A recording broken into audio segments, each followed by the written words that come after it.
Hi friends, welcome to zaagzoogzitchen. இன்னைக்கு நம்ம zaagzoogzitchenல பார்க்க போறது tasty and creamy-யான Mango Trifle Delight Recipe தான் பார்க்க போறோம். இத Mango Custard Trifle னு கூட சொல்லலாம்.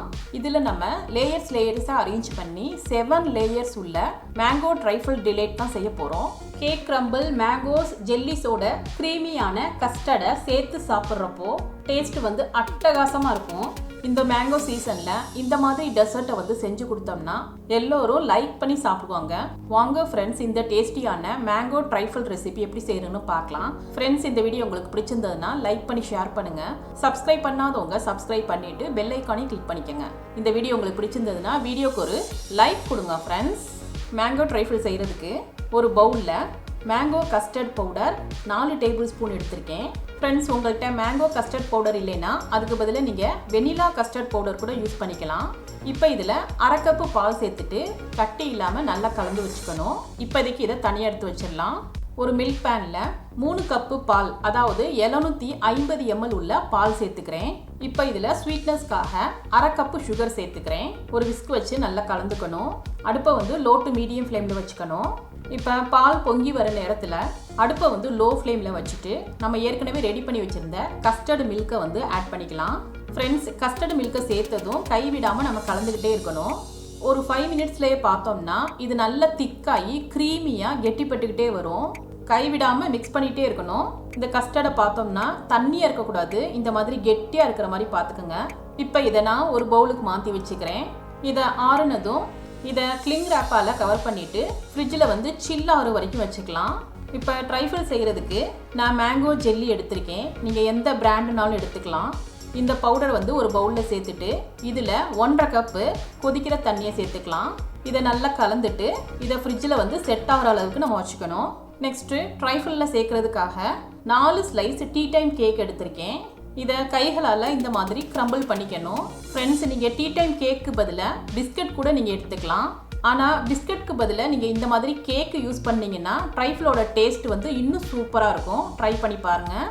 இப்போ இதை இந்தளவு கிரம்பிள் பண்ணிவிட்டேன். இதை தனியாக எடுத்து வச்சிடலாம். நான் ஒரு சின்ன மாம்பழத்தை தோலெல்லாம் எடுத்துட்டு இந்த மாதிரி க்யூப்ஸாக சின்னதாக கட் பண்ணி வச்சுருக்கேன். இப்போதைக்கு இந்த கட் பண்ண மாம்பழத்தையும் ஃப்ரிட்ஜில் வச்சிடலாம். இப்போ மேங்கோ ஜெல்லியும் நல்ல செட் ஆகி சில்லுன்னு ரெடி ஆயிடுச்சு. இதை வந்து நைஃபால் க்யூப்ஸாக சின்ன பீசஸாக கட் பண்ணிக்கலாம். இப்போ மேங்கோ கஸ்டர்ட் வந்து நல்ல சில்லுன்னு ஆயிடுச்சு. இப்போ இதை விஸ்க் வச்சுட்டு கட்டி இல்லாமல் நல்லா கலந்துக்கணும். ஃப்ரெண்ட்ஸ், ட்ரைஃபிளில் சேர்க்குறதுக்கு இந்த மேங்கோ கஸ்டர்டை வந்து சில்லுன்னு தான் நம்ம சேர்க்கணும், சூடாக சேர்த்துடக்கூடாது. அதனால தான் நம்ம ஃப்ரிட்ஜில் வச்சு எடுத்துருக்கோம். இப்போ இதை நான் ஈஸியாக போர் பண்ணுறதுக்காக நான் பைப்பிங் பேக்கில் சேர்த்துக்கிறேன். உங்கள்கிட்ட பைப்பிங் பேக் இல்லைன்னா பரவாயில்ல, நீங்கள் ஸ்பூனை கூட யூஸ் பண்ணிக்கலாம். நான் ஒரு பவுலில் சில்லுன்னு இருக்கிற விப்பிங் க்ரீமை வந்து 1/2 கப் எடுத்திருக்கேன். ஸ்வீட்னஸ்க்காக 2 டேபிள் ஸ்பூன் சுகர் ஆட் பண்ணிக்கணும். இதை வந்து பீட்டர் யூஸ் பண்ணி நல்ல ஸ்டிஃப் பீக்ஸ் வர வரைக்கும் பீட் பண்ணிக்கணும். இதை இந்தளவு பீட் பண்ணதுக்கப்புறம் இதை பைப்பிங் பேக்கில் சேர்த்துக்கிறேன். உங்களுக்கு பிடிச்ச டிசைன் உள்ள நாசியில் வந்து பைப்பிங் பேக்குள்ளே சேர்த்துக்கணும். இதை இப்போதைக்கு தனியாக எடுத்து வச்சிடலாம். இப்போ லேயர்ஸ் அரேஞ்ச் பண்ணிடலாம். நான் இந்த மாதிரி ஒரு கண்ணாடி பவுல் எடுத்திருக்கேன். இப்போ இதில் ஃபர்ஸ்ட் லேயராக நம்ம மேங்கோ கஸ்டர்டை வந்து ஃபில் பண்ணிக்கலாம். நீங்கள் பைப்பிங் பேக் இல்லாமல் ஸ்பூனால் கூட நீங்கள் ஃபில் பண்ணிக்கலாம். ஃப்ரெண்ட்ஸ், நீங்கள் எடுத்திருக்க பவுல் சைஸ்க்கு தகுந்தாப்புல ட்ரைஃபிளோட லேயர்ஸை வந்து கூட குறைய சேர்த்து அட்ஜஸ்ட் பண்ணிக்கலாம். இதை இந்தளவு ஃபில் பண்ணதுக்கப்புறம் செகண்ட் லேயராக கிரம்பிள் பண்ணி வச்சுருந்த கேக்கால் ஃபில் பண்ணிக்கலாம். இப்போ இதை இந்த மாதிரி ஸ்பூனால் லைட்டாக ப்ரெஸ் பண்ணி செட் பண்ணிக்கணும். இப்போ தேர்ட் லேயராக மறுபடியும் மேங்கோ கஸ்டர்டால் ஃபில் பண்ணிக்கலாம். இப்போ ஃபோர்த் லேயராக நம்ம ஏற்கனவே கட் பண்ணி வச்சுருந்த ஜெல்லி பீசஸை வந்து ஆட் பண்ணிக்கலாம். நெக்ஸ்ட்டு 5th லேயராக மேங்கோ பீசஸை வந்து ஆட் பண்ணிக்கணும். ஈவனாக ஸ்ப்ரெட் பண்ணிக்கோங்க. ஃப்ரெண்ட்ஸ், ட்ரைஃபிளில் சேர்க்குற மேங்கோஸை வந்து சின்ன க்யூப்ஸாக கட் பண்ணிக்கோங்க. பெரிய பீசஸாக கட் பண்ணிட வேணாம், அப்போ தான் சாப்பிட்றதுக்கும் நல்லாயிருக்கும். 6th லேயராக மறுபடியும் மேங்கோ கஸ்டர்டால் ஃபில் பண்ணிக்கலாம். ஈவனாக ஸ்ப்ரெட் பண்ணிக்கோங்க. இப்போ பார்த்தீங்கனாலே தெரியும், பவுலை வந்து லேயர்ஸை நம்ம வந்து ஃபில் பண்ணிட்டோம். இப்போ லாஸ்ட் லேயராக விப்பிங் க்ரீமால் பார்டர்ஸ் வர்ற மாதிரி இந்த மாதிரி பைப்பிங் பண்ணிக்கணும். பைப்பிங் பண்ணுறது உங்கள் விருப்பம்தான். ஃப்ரெண்ட்ஸ், உங்களுக்கு பிடிச்ச டிசைன்ஸில் உங்களுக்கு பிடிச்ச மாதிரி நீங்கள் எப்படி வேணாலும் பைப்பிங் பண்ணிக்கலாம். ஃப்ரெண்ட்ஸ், உங்களுக்கு விப்பிங் க்ரீமால் பைப்பிங் பண்ண விருப்பம் இல்லைன்னா கூட நீங்கள் ஸ்கிப் பண்ணிக்கலாம்.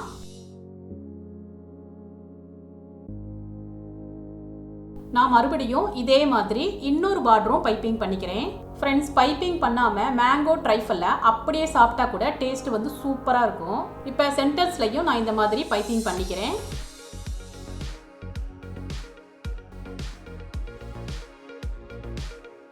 இப்போ லாஸ்ட்டாக செரியால் கார்னிஷ் பண்ணிக்கலாம். இப்போ நம்மளோட டேஸ்டியான மேங்கோ ட்ரைஃபல் சூப்பராக ரெடி ஆயிடுச்சு. இதை நீங்கள் 1/2 hour to 1 hour வந்து ஃப்ரிட்ஜில் வச்சு செட் பண்ணி சில்லுன்னு சாப்பிட்லாம். இதை நான் இன்னும் ஃப்ரிட்ஜில் வைக்கல. இதை நான் உடனே கட் பண்ணி காமிக்கிறேன் பாருங்கள். மேங்கோஸ், ஜெல்லிஸ் அண்டு கேக்கோட க்ரம்ஸோட சேர்த்து சாப்பிட்றப்போ இதோட டேஸ்ட் வந்து ஃபண்டாஸ்டிக்காக இருக்கும். கண்டிப்பாக ஒரு தடவை ட்ரை பண்ணி பாருங்கள். ஃப்ரெண்ட்ஸ், இந்த டேஸ்டியான மேங்கோ ட்ரைஃபல் ரெசிபி உங்களுக்கு பிடிச்சிருந்ததுன்னா நீங்கள் ட்ரை பண்ணி உங்கள் எக்ஸ்பீரியன்ஸை கமெண்ட்டில் ஷேர் பண்ணுங்கள். சுவையான சமையல், சுகமான வாழ்வு. தேங்க்யூ.